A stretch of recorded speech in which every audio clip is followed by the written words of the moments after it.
Welcome to my 2025 Caldecott Prediction video. I am so excited for the awards to be announced. And I want to share with you 4 2024 picture books that I think could win, should win, maybe win, hopefully will be honored by a committee at the American Library Association Annual Conference, and maybe even the Caldecott Medal, which goes to the most distinguished illustrated book of the year. This is an illustrator award, and there are so many wonderfully illustrated books in 2024. I made a Newbery video, which I'll link in the description, and I'll put at the end of this video if you want to see my predictions for that one as well. And I'm trying to get to 20,000 subscribers in 2025, so please subscribe to my channel. It means the world to me. Let's talk about these amazing books. First up, The Last Stand. This has been my favorite, one of my favorite books, if not my favorite book for the entire year. And I think this book is most likely to win an award, something. This better not be shut out. I think it could win, obviously, the Caldecott King Author Award, the Caldecott King Illustrator Award. I think it's in the running for the Caldecott Medal. It's just so beautiful. It's got one of the coolest cases ever. And it's just this beautiful story of this boy and his grandfather and farmer's market. And there are not as many farmers markets open anymore.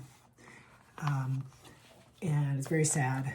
And his grandpa gets kind of sick, and that's also pretty intense. But this boy just wants to continue the family legacy, wants to give people the option to have fresh food, wants that to be part of their diet. And I just love this book. And I have thought about this book throughout the year. I read it to last year's kids, I read it to this year's kids, and I can't see a year where I won't share this with the readers that I serve. It's an absolute beautiful book. It's a timeless book.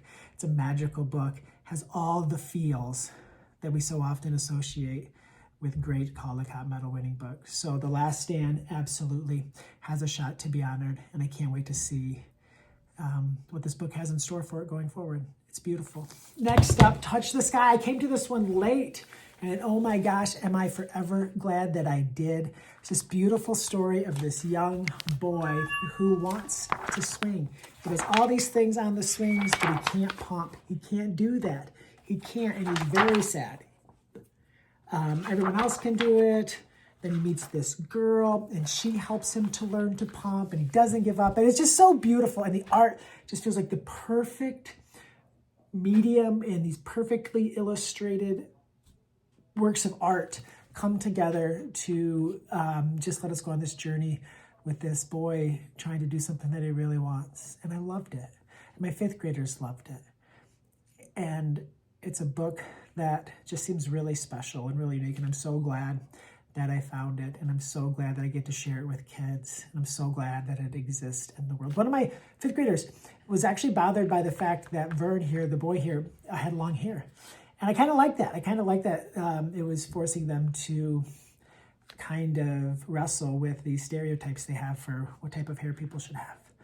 And yeah, it's amazing what books can do and how we all can like bring different things to the book and take different things away from the book. It really is a testament to the magic of reading. Touch the Sky is magical. Okay, The Table. Another one I came too late. Geez, oh Pete's, thank goodness for end of the year book list and friends recommending books. The Table is the story of this table. Opens with a family like kind of coming down for breakfast and sharing some moments at this table, kind of like at the center of their house. And then they do everything around this table.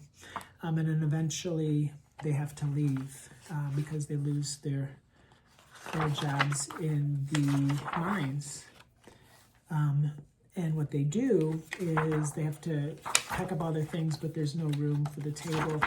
So they have to leave it behind. But then another family sees it on the side of the road and they pick it up, and it becomes part of their family and their legacy and their time together. And the way that this table is just a character in the story is just magnificent. And I just can't even imagine coming up with an idea like this and then taking this writing and creating the art for it. It's just so beautiful. And one of the things that would be wonderful about this book being honored by the Caldecott Committee is that it would be seen by so many more young readers. And I think that that would be amazing. This is a book that just begs to be read aloud and discussed in a classroom. It begs for it. the table. Check it out. Wow. And finally, had to have a little nonfiction life after Whale. Jason Chin has won a Caldecott medal for Watercress, which was a fictional picture book. And this is nonfiction, and he's, you know, always winning all the awards. But just the way that he can draw this whale, like decomposing at the bottom of the ocean, and tell the story of one of the most wild ecological things that happens on this planet. It's just absolutely fascinating to me. And I found myself just staring at the pictures and wanting to show it to everyone. So those are my 4 books that I think could be honored by the Caldecott Committee. I am so excited to see if there are any books, other books that could be honored by I'm excited to see which books will be honored by the Caldecott Committee. Maybe some of these will be. If not, they're still wonderful books. Maybe other books that I read and loved will be honored. Maybe other books that I read and didn't love will be honored. Maybe books I haven't read. I always love to have read the books. It makes me feel good about myself as a reader. But it is a treat to discover new books when the awards are announced. So be sure to check out the Newbery video, which is on your screen now. Thank you so much for tuning in. My name is Colby Sharp. I hope you have an awesome-tastic day.